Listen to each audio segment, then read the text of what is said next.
Sebelum lanjut ke videonya, mohon dibantu like dan subscribe dulu. Terima kasih. Kemampuan Bahasa Inggris Calon Presiden Indonesia tahun 2024. A man considered in the running to become Indonesia's next president is former governor of Jakarta, Anies Baswedan, and it's a delight to welcome him into the studio. Thank you very much for coming in. Thank you for inviting, Beverly. Lovely to meet you. Now tell me, you've met with the Foreign Minister Penny Wong and also the RBA Governor Philip Lowe. I think every Australian wants to meet with him at the moment with these rising interest rates. It is a sign that our government is taking you very seriously and your potential presidential bid. What was important about you? What did you feel was important about coming here and meeting with someone like Penny Wong, someone like Philip Lowe? Yes, indeed. I'm delighted with the invite from the Australian government to visit, and we both were neighbors, and we'll always be neighbor, and we had worked closely on many issues, and the invite here gave me an opportunity to reconnect with many friends, academia, people in government, as well as business communities, for exchange of views. We share similar challenges in the region. Give us an idea of what are those challenges in your mind? For example, we are experiencing challenges in the environmental issues. Climate change is definitely an issue that we have to tackle together. And then about growth and prosperity in the region, and then also balance in terms of stability in the region. So many of that, and it's always good to hear a perspective of our neighbors. And I truly appreciate Australia's stance on many issues that Indonesia is facing, and including, which is always repeated, the importance of having an integrated territorial in Indonesia. And Australia is repeatedly saying that we supported an integrated Indonesia, and that is important for us too. Yeah. And on the other hand, we would like to see more people-to-people exchange. I think on the G2G partnership has been very strong. I think this is among the highest of all time. And then the business-to-business need to grow even further. Yes, we do, because that has been a criticism of President Widodo, that the development, the potential development business-wise between Australia and Indonesia has not really cemented itself. Is that a priority for you?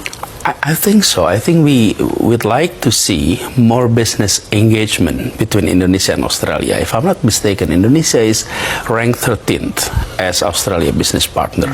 We'd like to see that go up a lot higher, and we need to be on the top 10 of Australia's business partners.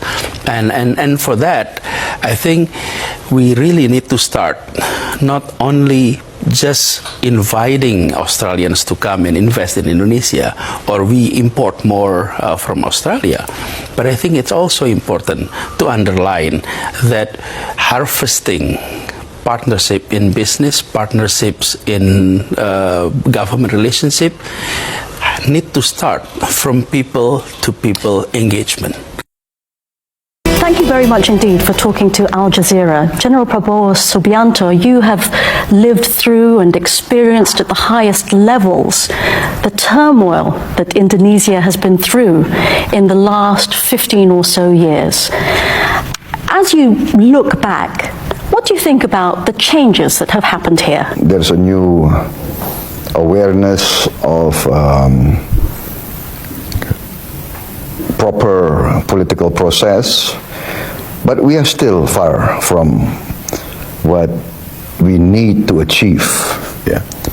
There's still a lot of the hijacking of democracy, and this weakens our country. That's what I believe. People outside the country believe that Indonesia has had actually a pretty good record over the last few years. Of course, they're not experiencing what's happening in the country. What they see is Indonesia taking a leading role in terms of the world, being involved in G20, for example. Tell us exactly what you mean by hijacking democracy. You know, democracy is not just elections. Democracy is also political culture, fairness, transparency. you know, we have many elections in which the voting list of voters are full of ghost voters. Basically, it's fraudulent voting lists. How can we have a real democracy with ghost voters? And the number is quite amazing, you know, and even at present we are now demanding an investigation and cleaning up of the voting list. Because how can we have elections with a fraudulent voting list? You know, people who have died many years ago, they're still there. 5-year-old kids are still there. You have names that come up maybe 30 times, the same name with different addresses. You know, so this type of fraud is very prevalent. And the buying of votes, the buying of election officials is very prevalent. That's what I mean by the hijacking of democracy. So, on the surface, it looks good, but in substance, a lot must be achieved. And the problem is if our people in the end lose trust in government, lose trust in institutions, then I'm worried. I think there can be a real breakdown in the body politic, you know, in our political life. Because history teaches us that if the people lose trust in the institutions, it's the beginning of breakdown, of a failed state. Visit to Central Java and of course here. Okay, is it the first time? Yes, I only went to Yogyakarta about a few months ago. But Central Java was a little more difficult with the pandemic. I think it's getting better now with the vaccination. Regarding the education cooperation, we do not have exchange of education with your province at the moment. And Austria is very strong in education, exchange of professors, and we have cooperation with different universities.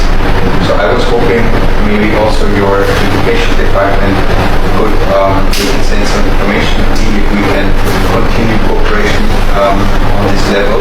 It's the possibility of students going to Austria from the University of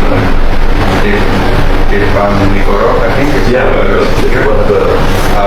Could go to Austria for studies of master or doctorate degree, for example.